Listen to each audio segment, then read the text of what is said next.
ज़्यादा रहती है, शाम को कम होती है। Sir A B C complete हो जाएगी, 1 मिनट कंप्लीट हो जाएगी। बता देता हूँ अभी। देखो अपन क्लासेस की बात कर रहे हैं बीएससी पार्ट फर्स्ट की, ठीक है। मैंने शुरू में बताया था इसमें 3 सेक्शन है, सेक्शन ए, सेक्शन बी और सेक्शन सी। जो सेक्शन ए है उस सेक्शन ए में दे रखी है टैक्सोनॉमी, ठीक है, general principle of taxonomy, classification of non कोडेटा on the कोडेटा on the basis of basic character such as, जैसे कि सिमिट्री हो गया आप लोगों के, सिलम हो गया, एम्ब्रियोनिक डेवलपमेंट हो गया। इन सब के आधार पर अपन एनिमल्स को कोडेटा और नॉन कोडेटा में कैसे बांटे सकते हैं, ये सब तो आता है सेक्शन ए में। किस में आता है? सेक्शन ए में। सेक्शन बी के अंदर अपने पास स्टार्ट हो जाते हैं फाइलम। क्या शुरू हो जाते हैं? फाइलम। उस फाइलम में क्या क्या शुरू हो जाएगा? जैसे अपन को दे रखा है प्रोटोजोआ, पोरीफेरा और सिलिटेट्रा, ठीक है। 3 अपने सेक्शन बी में कितने फाइलम है? 3 फाइलम है।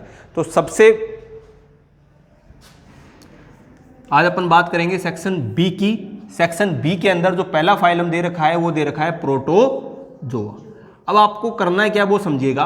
प्रोटोजोआ फाइलम में आपको बहुत सारे एनिमल्स दे रखे हैं, ठीक है। बट सबसे पहले अपन देखेंगे जो जर्नल कैरेक्टर होते हैं, यानी अपन जो प्रोटोजोआ है उसको कैसे अपन डिस्क्राइब कर सकते हैं, कैसे समझा सकते हैं। यानी इसमें टॉपिक लगा के लिख लेंगे आप, जर्नल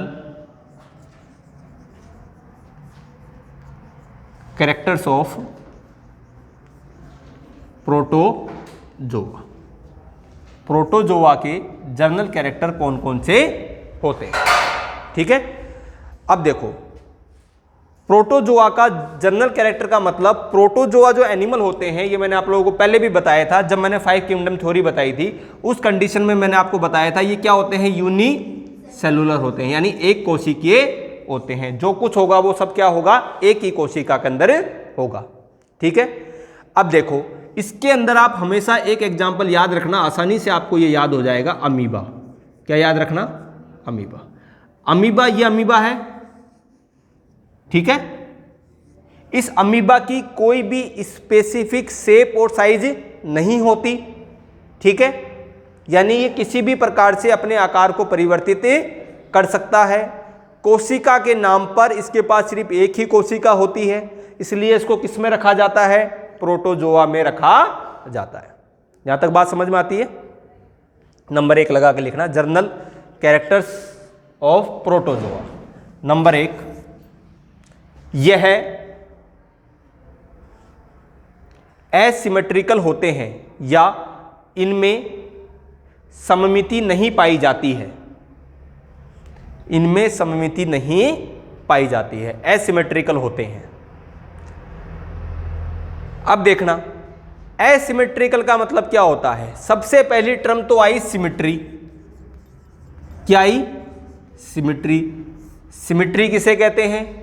जीवों को 2 भागों में बांटने के लिए जिस प्रकार से अपन इसको विभेदित करते हैं, या 2 भागों में सेंटर से अपन इसको जब बांटते हैं, तो इस मेथड को क्या कहते हैं? सिमिट्री कहते हैं। यानी यदि मैं इसको 2 भागों में बांट दूं तो ये वाला भाग और ये वाला भाग क्या होना चाहिए? समान होना चाहिए, ठीक है। या गोलीय सिमेट्री जिसको अपन बोल सकते हैं, रेडियल सिमेट्री, स्पाइरल सिमेट्री या बाइलेटरल सिमेट्री। तीनों भागों में से कोई भी एक भाग में इस जीव को बांट देना चाहिए। परंतु यहां पर सिमेट्री नहीं देखने को मिलती। क्यों नहीं मिलती? भाई साहब का आकार ही फिक्स नहीं है। आपने काटा, अभी थोड़ी देर पहले आप में से कोई बच्चा था, उसने इसको काटा 1 मिनट पहले, तो ये भाई साहब इस प्रकार से थे। आपने काटा, आपको पता लगा, सर आपने मेरे को आके बोला कि देखो जी सर ये दोनों भागों में मैंने काटा, इसको ए और बी में काटा, दोनों के भाग क्या हैं? समान हैं। अब मैं क्लासरूम के बाहर खड़ा था, मैं अंदर आया तो अमीबा भाई साहब कैसे हो गए? इस प्रकार से हो गए, क्योंकि आकार तो फिक्स है ही नहीं है ना, इस प्रकार से हो गए। मैंने कहा दोबारा काटो, दोबारा काटा। अब देखा कि ये वाला भाग तो क्या था? बड़ा था, ये वाला छोटा था कि नहीं? था ना। अर्थात इसमें किसी भी प्रकार की सममिति नहीं पाई जाती। कोई रीजन पूछ ले, बताओ भाई क्यों नहीं पाई जाती? क्यों? क्योंकि इसका आकार ही अनिश्चित होता है, कोई शेप इसकी फिक्स नहीं होती। दूसरी बात, एक कोशिकीय होता है। आगे बात समझ में? ठीक है। नंबर 2 नंबर लगा के लिखेंगे, इनका शरीर या कोशिका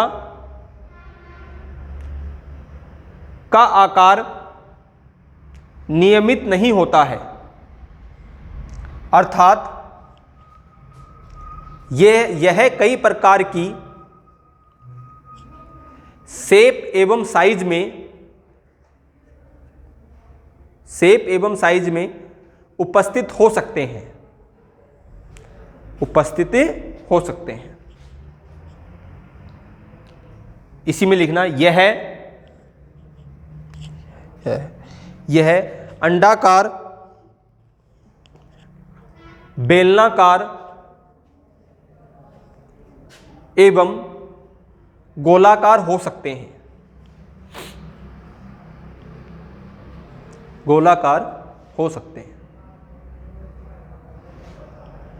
अगला, यह एक कोशिकीय होते हैं।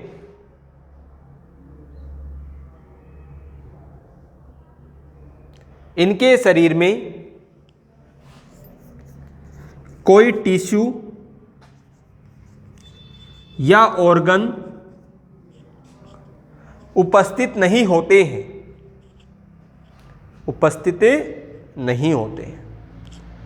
अब क्यों नहीं होते जी इसके पास ऑर्गन? सेल ही एक है, कोशिका ही एक होती है, और जब कोशिका ही एक है तो टिश्यू ही डेवलप नहीं होगा, और टिश्यू ही नहीं बनेगा तो ऑर्गन भी नहीं बनेगा। क्योंकि अपन जानते हैं कि जब एक या एक से अधिक सेल मिलती हैं तो किसका डेवलपमेंट करती हैं? टिश्यू का। जब एक या एक से अधिक टिश्यू मिलते हैं तो किसका डेवलपमेंट करते हैं? ऑर्गन का। और जब एक या एक से अधिक ऑर्गन मिलते हैं तो वो किसका डेवलपमेंट करते हैं? ऑर्गन सिस्टम का। और एक या एक से अधिक ऑर्गन सिस्टम मिल जाता है तो वो किसका डेवलपमेंट कर लेता है? बॉडी का। अब प्रोटोजोआ के जो सदस्य हैं उन भाई साहब के पास तो सेल ही एक है, तो जब सेल ही एक तो टिश्यू ही नहीं बनेगा, और जब टिश्यू ही नहीं बनेगा तो ऑर्गन बनने का सवाल ही पैदा नहीं होता। ठीक है, अगला नंबर लगा के लिखना। इनमें गमन या मूवमेंट, या इसको अपन और बोल सकते हैं लोकोमोशन,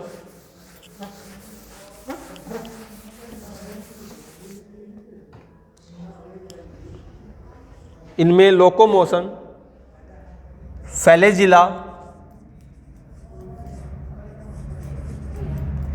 सीलिया एवं सूडोपोडिया के द्वारा होता है। सूडोपोडिया के द्वारा होता है। देखो जी, ये गमन करेंगे कि नहीं करेंगे? करेंगे क्या? अरे गमन करेंगे क्या? तुम्हारा सर सजीव है कि नहीं? सजीव का गुण है गमन, है कि नहीं? तो गमन करेंगे। अब जरूरी थोड़ी है कि पैरों से गमन करें, गमन तो कैसे भी कर सकते हैं। ठीक है, लोकोमोशन किसी भी प्रकार से हो सकता है। तो इनमें लोकोमोशन के लिए ये 3 प्रकार की स्ट्रक्चर देखने को मिलती हैं, जैसे कि फ्लैजिला, सीलिया और सूडोपोडिया। अमीबा जो होता है, कौन? अमीबा। ये भाई साहब है अमीबा। इन भाई साहब अमीबा के अंदर गमन के लिए क्या पाए जाते हैं? सूडोपोडिया पाए जाते हैं। क्या पाए जाते हैं? सूडोपोडिया। ये कौन है? अमीबा। ठीक है, अब इसी के अंदर आता है यूग्लिना। आता है कि नहीं आता? यूग्लिना के अंदर गमन के लिए क्या पाया जाता है? फ्लैजिला।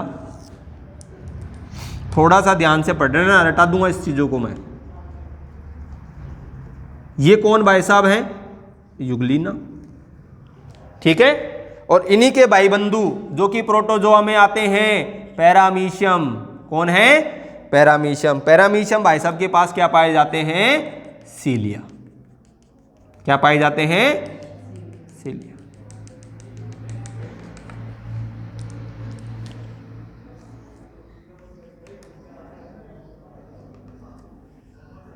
इन भाई साहब का नाम क्या है? पैरामीशियम। तीनों ही प्राणी, कौन कौन से प्राणी? अमीबा, युगलीना और पैरामीशियम किसके अंदर अंतर्गत स्टडी करे जाते हैं? प्रोटोजोआ में। किसमें करे जाते हैं? प्रोटोजोआ में। परंतु तीनों में लोकोमोशन या गमन के जो अंग होते हैं या संरचनाएं होती हैं वो क्या होती हैं? अलग अलग होती हैं। इसके अंदर क्या पाया जाता है? सूडोपोडिया। इसमें क्या पाया जाता है? फ्लैजिला। इसमें क्या पाए जाते हैं? सीलिया। कई बार वाइवा में सवाल पूछ लिया जाता है कि फ्लैजिला और सीलिया में क्या अंतर होता है? क्या अंतर होता है? पहला अंतर, फ्लैजिला की संख्या 1-2 होती है, परंतु सीलिया की संख्या बहुत अधिक तादाद में पाई जाती है। सीलिया पूरे शरीर पर फैले होते हैं और फ्लैजिला होते हैं वो इसके ऊपरी मुख पर या ऊपर की तरफ से निकले हुए होते हैं। ठीक है। फ्लैजियल मूवमेंट जो होता है यानी फ्लैजिला की सहायता से जो गमन होता है वो तेजी के साथ होता है और लंबी दूरी तक हो सकता है। पूंछ निकल जाती है। क्या होती है? पूंछ। अभी पूंछ क्या होती है? हिलती है, इधर लेफ्ट राइट लेफ्ट राइट। जैसे कि आप लोग पानी में जब नाव चलती है ना तो उसमें जो चापुक मारते हैं, एक बार इधर एक बार उधर, तो उस पर क्या लगता है? फोर्स लगता है और नाव क्या होती है? आगे की तरफ ट्रांसफर होती है। यानी अब मान लीजिए फ्लैजिला है, ये यूं घुमा, यूं घूमता है ये, तो यूं घूमेगा तो इस पर क्या लगेगा? स्ट्रोक लगेगा, फोर्स लगेगा और ये क्या करेगा? आगे की तरफ मूव करने लग जाएगा। ठीक है। तो फ्लैजिला कौन सी संरचना है? वह संरचना जिसकी सहायता से जो एनिमल होते हैं वो क्या करते हैं? गमन करते हैं। ठीक है। कोई सवाल है यहां पर? नहीं है? थोड़ी सी जगह छोड़ देना, ये उतार लेना बाद में, इन तीनों को उतार लेना बाद में, थोड़ी सी जगह छोड़ दो।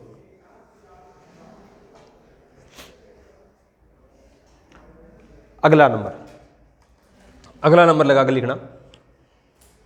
यह है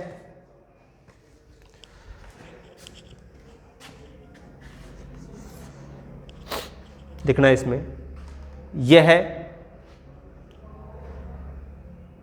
सहभोजी, यह है सहभोजी परजीवी एवं मुक्त जीवी होते हैं।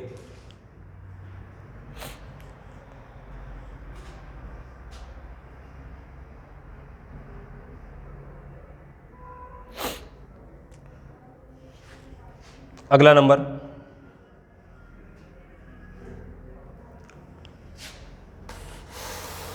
यह है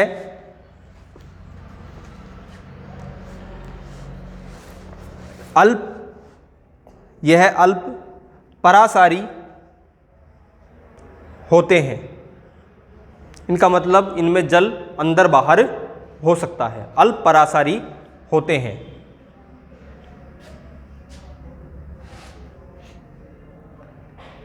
इनमें जल को नियंत्रित करने के लिए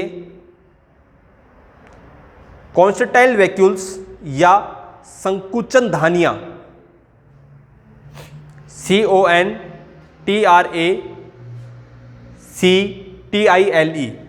कॉन्सर्टाइल वैक्यूल्स या संकुचन धानियां उपस्थित होती हैं।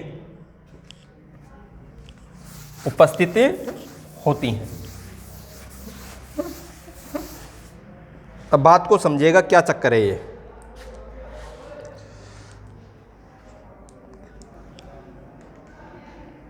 ये है जल, क्या है? जल है कि नहीं? रहा या ना बोलो? है। नहीं है तो मान लो, आज तक ये तो करते आए थे, है ना। देखो इसमें कोई है आपके पास अमीबा। कौन है? अमीबा। अमीबा का एग्जांपल ले लेता हूं मैं। अब अमीबा के अंदर यहां पर उपस्थित है कॉन्सर्टाइल वैक्यूल्स। क्या उपस्थित है? कॉन्सर्टाइल्स वैक्यूल, संकुचन वाहिनियां जिसको आप लोग बोलते हैं या धानियां बोल दीजिए, एक ही चीज है।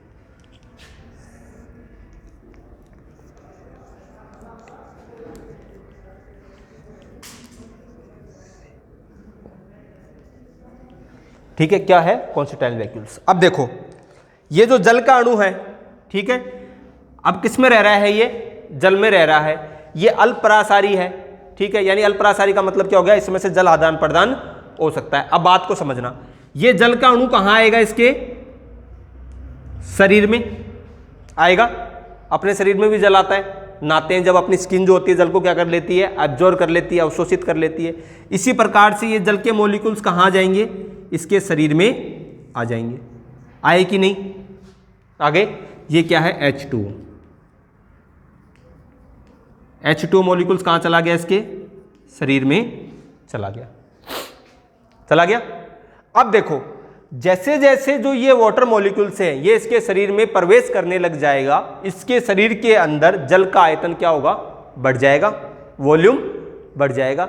और यदि इसी प्रकार से इस सेल के अंदर जल एंटर होता रहा तो सेल क्या हो जाएगी? ब्लास्ट हो जाएगी।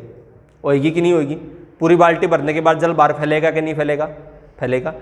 अब कितना जल आए और कितना जल बाहर निकले? भाई जो आया है वो उसको बाहर भी तो निकालना पड़ेगा, जब भी तो साम्य अवस्था बनेगी, ठीक है। ऑस्मो रेगुलेशन का नाम सुना है? ऑस्मो रेगुलेशन, परासरण नियमन, ठीक है। बैलेंस रखना, जितना जल आया उतना ही जल को क्या कर देना? बाहर भेज देना। अब इसमें जल आया तो कुछ अवस्था में क्या जाएगा? जल बाहर भी जाएगा, जब भी तो ये सेल बनी रहेगी।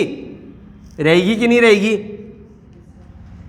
रहेगी, ठीक है। तो इसका नियंत्रण कौन करता है? कॉन्स्टिट्यूएंट वैक्यूल्स इसका नियंत्रण करते हैं कि कितना जल आएगा और कितना जल बाहर निकलेगा। यदि यह बैलेंस नहीं हुआ, मान लो जल की कमी हो गई शरीर के अंदर, तो सेल कैसी हो जाएगी? सूक्ष्म हो जाएगी, सूख जाएगी और मर जाएगी, क्योंकि इसमें क्या उपस्थित है? साइटोप्लाज्म। क्या उपस्थित है? साइटोप्लाज्म, जो कि मुख्य रूप से क्या है? फ्लूइड है। फ्लूइड ही तो है, द्रव्य तो है वो, और फ्लूइड के अंदर पानी की कमी, इसका मतलब फ्लूइड गायब, और फ्लूइड गायब तो सेल भी गायब। आगे बात समझ के अंदर। तो इसका नियंत्रण कौन करता है? कॉन्स्टिट्यूएंट वैक्यूल्स इसका नियंत्रण करते हैं। उतार लो इसको।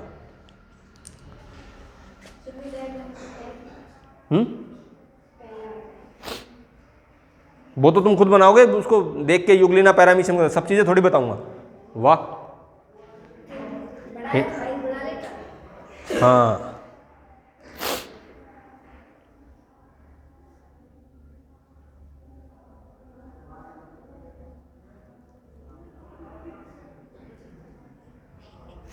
कितने इंटेलिजेंट हो तुम।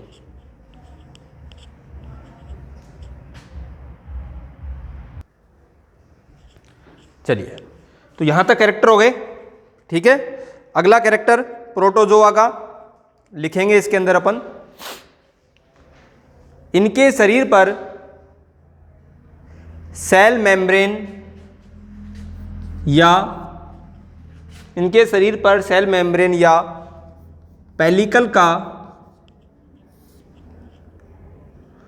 आवरण पाया जाता है।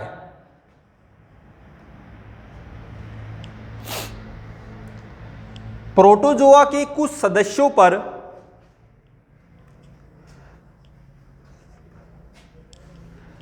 टेस्ट का आवरण भी पाया जाता है।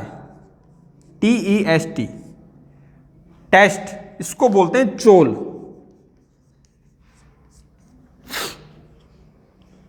यह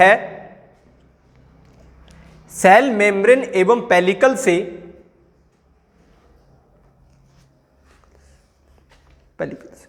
कठोर होता है। कठोर होता है। अगला कैरेक्टर, इनमें फूड स्टोरेज के लिए या फूड को इकट्ठा करने के लिए फूड वैक्यूल्स अर्थात भोज्य धानियां पाई जाती हैं।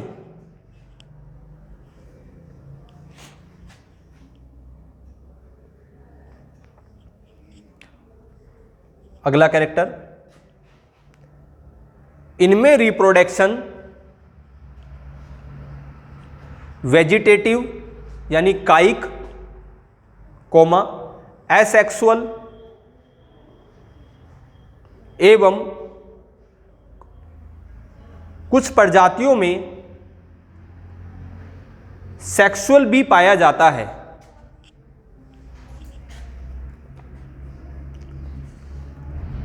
पाया जाता है। ठीक है जी, हो गया।